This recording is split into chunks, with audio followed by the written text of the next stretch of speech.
Salve, salve família, aqui quem fala é o Lutz do canal Cortes Podcast e no meu primeiro mês monetizado eu já fiz $3.000 só seguindo o que esse cara fala no curso dele. Então se você quer ganhar dinheiro com internet e YouTube sem nem precisar aparecer, confere o primeiro link na descrição.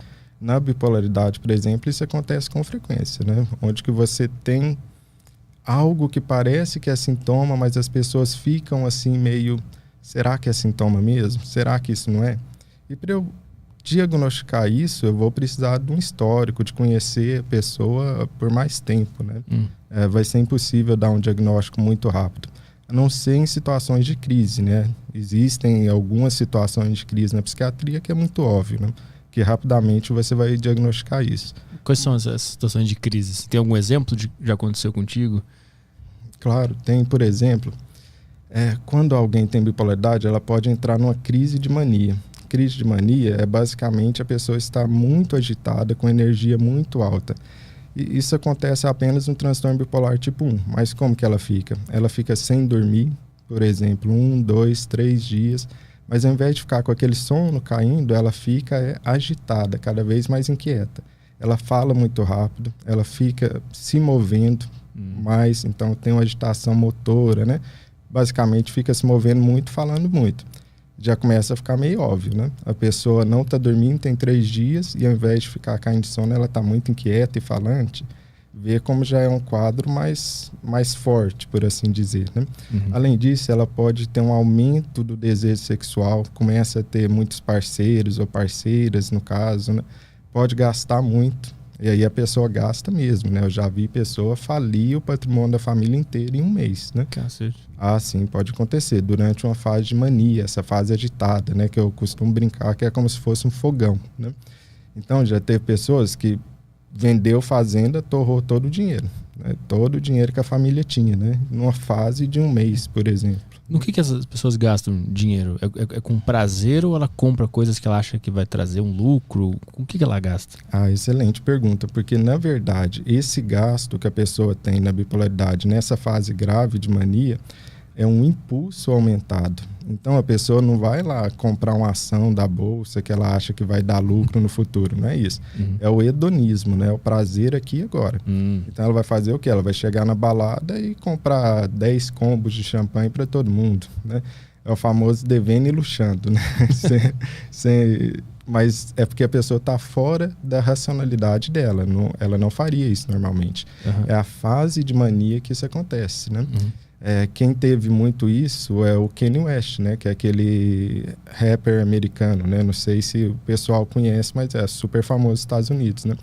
Ele tem transtorno bipolar tipo 1, ele teve episódio de mania e gastou horrores, né? Horrores, assim, né? Porque o bolso lá é muito fundo, né? Isso pra ele não fez nem cócega, né? Quase fez, mas machucou, mas o bolso é fundo demais, né? Então acaba que ele gastou muito, né? Só que aí volta até naquele ponto lá que a gente tá conversando, né? Como que você sabe que o Kanye West tá no episódio de mania? O cara tá falando demais, tá sem dormir, ele tá agitado, ele tá gastando demais e tá com desejo sexual aumentado. Será que ele tá em mania ou será que ele é só um rapper mesmo? Você que é um cara muito rico, com será dinheiro para gastar. Um cara muito rico se divertindo bastante. Né? Ele até conta quando ele foi internado, né? Por quê? Porque ele foi entrando em mania, até um ponto onde que precisaram pegar ele em casa, amarrar ele, aplicar sedativo e internar no hospital psiquiátrico, né? Você vê, se isso acontece com Kanye West, o que acontece no dia a dia, né? Por quê? Porque as pessoas ficaram adiando esse momento. Não, é só o jeito dele. Não, é só o jeito dele. Não, ele só é um cara do hip hop, né? Até que ele realmente saiu da realidade. Porque pensa como se fosse uma rampa, que a pessoa vai subindo, né? Se ela continua subindo demais, ela sai da realidade. Ela tem sintomas psicóticos, que a gente chama, né? 70% de quem está nessa fase fogão tem sintoma psicótico. Então ela começa a escutar vozes, ela começa a achar que está sendo perseguido, ou ela tem uma coisa de delírio místico religioso, que ela começa a achar que é Deus, que tem poder de cura, que consegue salvar as pessoas, né? Então, isso numa fase mais grave, saindo da realidade mesmo, né? E isso aconteceu com ele, né? A Britney Spears também é outra que é bipolar e chegou a surtar, né? A sair da realidade também. E depois tem a queda. Depois dessa fase tem a queda, que isso que define a bipolaridade? Tudo que sobe, desce, né? Quase tudo na natureza é assim, né? Na imensa maioria das vezes, você tem a mania, você tem a queda para a depressão. Mas o interessante disso é que não acontece com todo mundo. Não acontece com todo mundo. Aí você pode até ver uma coisa que é o nome bipolar tá errado, né? Então já vamos começar desconstruindo o nome, né? Porque bi seria 2, né? Polar de 2 polos, né? Então você fala, a pessoa tem 2 polos, né? Para cima e para baixo, né? Na verdade, não. Existe um tipo de bipolaridade que a pessoa só tem para cima, não tem para baixo, só tem para cima. Então ela só tem essa fase agitada, muito ativa, fogão, né? 30% dos homens bipolares têm isso e 15% das mulheres bipolares têm isso. Então a pessoa nunca deprime. Mas você tem razão. Na maioria das vezes, o normal, o comum, na verdade, né? Subir para a fase fogão de mania e cair para depressão. Mas não acontece com essas pessoas. Mas por que ela é considerada bipolar, então, se ela só sobe? Maravilhosa pergunta, né? É porque o que define a bipolaridade é a fase de cima. E aqui a gente tem uma pegadinha complicada. É por isso que a bipolaridade é pouco compreendida, né? Primeiro, bipolaridade, 5 em cada 100 pessoas têm. São 4,8% das pessoas no mundo. Então não é algo raro, né? E ao contrário do que as pessoas pensam, bipolaridade não é mudar de ideia. Não é ficar mudando de ideia. Nossa, ele muda de ideia demais. Não. Bipolaridade, você tem muitas pessoas de sucesso que têm bipolaridade, muitas pessoas que funcionam, têm família, têm emprego, e por aí vai. Não é aquela coisa grave que só interna, que a maioria das pessoas pensam. Esses são os casos que são mais raros, mais graves e que chamam a atenção. Mas a verdade é que a imensa maioria das pessoas tem uma forma mais sutil de bipolaridade e estão vivendo. E o que elas têm, na maioria das vezes? Depressão, a maior parte do tempo. Então, elas têm mais depressão. E o que faz eu falar, essa pessoa só tem depressão, não é bipolar, ou ela tem depressão bipolar? Ele é bipolar. Porque depressão que não tem uma fase de cima, fogão ou foguinho, né? Isso daí é uma depressão normal. Deixa isso de lado. Vamos chamar de unipolar. Se você fez uma fase de fogão ou foguinho para cima, isso é bipolaridade. Mas e se eu faço a fase de cima e não tenho depressão? Isso é bipolaridade também. Então, o que define bipolaridade? A fase para cima. Essa fase energética para cima. Independentemente da pessoa ter a depressão ou não. Tem algumas diferenças nisso. Mas por que estou te falando isso da depressão? Porque a maioria das vezes você vai ver alguém que seja bipolar na depressão e não na fase de cima. E é aí que ocorre o grande problema na bipolaridade, que ela é pouco diagnosticada. Por exemplo, o Kanye West, que é super rico. Não, vamos dar o exemplo da Rita Lee. Rita Lee também é bipolar, foi diagnosticada, falou sobre isso normalmente, né? Ela foi diagnosticada com 60 anos de idade, 55 anos de idade, né? E pensa, é uma pessoa que tem acesso a bons médicos, né? Tem bons acessos, né? Por que demorou tanto? Porque a bipolaridade confunde. Ela demora, em média, 10 anos para ser diagnosticada. Quando é a forma mais grave, que é o tipo 1, que é a que o Kanye West tem, demora 13 a 15 anos para ser diagnosticada na forma mais leve, que não é leve, mais sutil. Vamos trocar a palavra. Na forma mais sutil, que é o transtorno bipolar tipo 2. E você ainda tem formas mais sutis ainda de bipolaridade.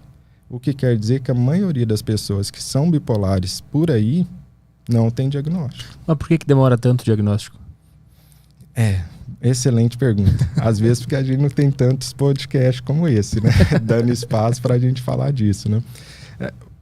E se transforma no problema mesmo, né? Porque veja bem, se eu estou te falando que 5% da população é bipolar, estou te falando que demora em média 10 a 13 anos para ser diagnosticado, olha o sofrimento que você tem. Por que demora tanto? O bipolar, na maioria das vezes, está deprimido. E aí ele vai lá na consulta, a consulta dura 15 minutos, ele vai na depressão, não é? Porque o Kanye West, quando ele estava no fogão, curtindo a vida, ele não ia buscar médico, ia. Ele estava curtindo a vida, a fase de cima. Então, raramente você vê alguém procurando na fase de cima. Então, você vai ver a pessoa procurando a depressão. Então, se eu vejo uma pessoa deprimida, eu tenho que pesquisar o passado dela para ver se ela não fez uma fase dessa de fogão ou uma fase de foguinho. O que é esse foguinho que eu estou falando? É o chamado hipomania. É uma fase para cima, só que ela é menor. Ela é mais sutil, ela é mais difícil de perceber. Aí, ao invés da pessoa gastar muito dinheiro e se endividar, ela só vai gastar mais dinheiro. Mas não vai se endividar. Às vezes ela nem lembra disso. Às vezes, ao invés de ficar falando demais, ela vai ficar mais eloquente, vai ficar mais sociável, conversando mais com as pessoas, né? E às vezes vai acontecer o quê? Um aumento de energia dirigida a alguma coisa. Isso acontece muito com bipolar. E é um dos motivos pelos quais as pessoas têm sucesso sendo bipolar. Você tem um aumento de energia dirigida para um objetivo. Se esse objetivo é o álcool, isso não vai te dar muita coisa. Mas se esse objetivo é o trabalho, a pessoa fica workaholic e vai acabar realmente tendo resultado. E se esse objetivo é escrever um livro, vai escrever um monte de livro. E se o seu objetivo, você é cantora e vai escrever um monte de músicas. A Demi Lovato, ela falou, né? Ela também é bipolar, né? Ela chegou a ser internada um tempo, né? E ela falou que tinha períodos que ela passava a noite sem dormir e ficava escrevendo 7 músicas na noite toda, ficava super produtiva, né? O Kanye West também disse isso, que ele fez vários álbuns dessa maneira, né? Ou seja, é a pessoa pegando aquele aumento de energia e focando em algo bom. Muitos bipolares ficam em excesso na academia, por exemplo. Você vê o cara 2, 3 horas na academia todo dia. Então ele entra numa fase com aumento de energia, um aumento de obstinação por conta de um assunto específico. Por isso que muitos bipolares são pessoas bem interessantes no final das contas. Por quê? Porque fazem fase de intensa obstinação por um assunto. Então elas estão pensando agora sobre como... qualquer assunto, vamos pensar sobre mangá. Aí leem tudo sobre mangá e passa aquela fase. Agora o assunto é violão. Aí vai comprar o melhor violão, ver todas as coisas no YouTube sobre violão. Vai treinar 3, 4 horas seguidas de violão e depois passa, né? Isso some, né? Então é uma intensa obstinação seguida por deixar de lado. Mas acaba que se tornam mais interessantes. Por quê? Porque vão acumular muito conhecimento ao longo do tempo de diferentes áreas, né? Queira ou não, vão ser várias fases de obstinação. Mas esse movimento do ser humano de se interessar por alguma coisa e ficar muito louco com aquilo e focar naquilo e depois deixar de lado, não é natural do ser humano fazer isso? Quando que tu sabe que é natural e quando que é bipolaridade, essa troca de atividades? Excelente. Aí é que vem o desafio na psiquiatria da gente definir a área, o limite entre o que seria considerado normal, entre aspas, e aquilo considerado patológicos, né? Essa obstinação, ela nunca vem sozinha, né? Dizem que desgraça nunca vem desacompanhada, né? Do mesmo jeito, sintoma que é sintoma nunca vem desacompanhado, é assim que você vê. Junto com essa obstinação, essa fase de obstinação, que não tem nada de errado com alguém ficar obstinado com algo, né? Você verá, se isso realmente for uma fase de hipomania, vários outros sintomas acontecendo. Um aumento de irritabilidade. Então a pessoa fica mais irritada ali. E não é qualquer irritação. Às vezes ela está acelerada pelo aumento de energia e ela fica impaciente com os outros, achando que os outros estão lentos demais, achando que as outras pessoas estão fazendo corpo mole, só ela está trabalhando. Por quê? Porque ela está com energia maior mesmo do que os outros, né? Vai ocorrer uma redução da necessidade do sono. O que é uma redução da necessidade do sono? A pessoa vai dormir menos horas, 5 horas, por exemplo, 4 horas, e não vai sentir falta. Pelo contrário, vai acordar elétrico, vai acordar ligado, vai acordar bem. Isso é uma fase, é uma mudança na vida da pessoa. Não é que ela é assim o tempo todo, ela passou uma fase assim. Essa fase pode durar alguns dias, algumas semanas, para algumas pessoas, alguns anos. Essa fase pode durar, né? E não é qualquer obstinaçãozinha. É uma grande obstinação que depois que passa a fase, a pessoa olha para trás e fala, nossa, como que eu fiz isso? Tem algum exemplo de alguém que te atendeu que foi assim? Ah, vários, né? De alguma atividade específica que a pessoa se envolveu bastante, depois viu que não ou parou de se importar? Nossa, de tudo, né? É o que eu atendo o dia todo, né? Todo dia, então eu vejo muito isso. Pessoas que pintaram a casa inteira, mas não eram pintores, né? Elas simplesmente olharam a casa e falaram, eu vou mudar isso aqui. E começou a pintar a casa toda. Pessoas que leem, já teve uma paciente que leu 40 livros, né? Em um mês, né? É muita coisa, ela ficou por conta de ler, né? 40 livros, né? Pessoas que já escreveram livros, né, inteiros. Tem uma relação, dependendo do tipo de bipolaridade que você tem, com empreendedorismo, né? Pessoas que... Porque para montar um negócio exige muito esforço, né? Exige muita... exige um esforço de energia e de tempo, né? Uma demanda de energia e de tempo quase sobre-humana, né? Para qualquer empreendedor começar um negócio e desenvolver, né? Então, pessoas ficaram trabalhando 18 horas por dia no negócio delas e isso foi dando certo. Ela, por exemplo, não estava saudável. Ela tinha outras alterações ocorrendo ao mesmo tempo na vida dela, mas o negócio estava indo bem. Por quê? Porque ela pegou esse aumento de energia e obstinou para alguma coisa. Isso é muito comum de acontecer, né? Então, como que eu distingo isso? Como que eu diferencio isso de algo que é patológico? Olha o que está acontecendo, o que está rolando no restante da vida. Então, a pessoa está obstinada no trabalho, legal, tudo bem, né? Porém, vai ter irritabilidade, vai ter redução do sono, vai ter alteração de apetite, outras coisas vão estar acontecendo ali com ela.